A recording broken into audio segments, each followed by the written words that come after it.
asalaamaaleykum wa rahmatullahi wa barakatuhu alxaaji Mbengue Diop ak Mame Ndokh TV mbokk yi nag lu doy waar moo am fii ci Tivaouane bu Seydi El Hadji Malick Sy ci génn kër goo xamante ni sama benn rak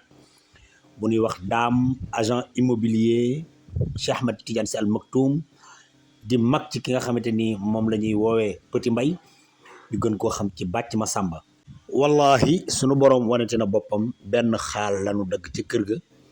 laa ilaha illa allahu génn ci gis ngeen ko mu ngi noonu lu ñu fàng kenn du ko jeex fii la amee ci Tivaouane bu Seydi El Hadji Malick Sy ci kër ñoom daam agent immobilier Cheikh Ahmed Tidiane Sy Al Maktoum mbokk yi mi ngi noonu loolu moo waral ñu war di màggal suñu borom fu nu toll ku ne xam na ni loolu liif laam-laam asaxeer la tabaarakallahu di ñaan yàlla suñu borom yàlla nañ yàlla gën a dëgëral yàlla nañ yàlla defal gudd fan ak wér yàlla nañ yàlla defal mucc ak mucc le laa ilaha illa allah muhammadan rasulullahi alxaaji Mbengue Diop ak Mame Ndokh TV jërë ngeen jëf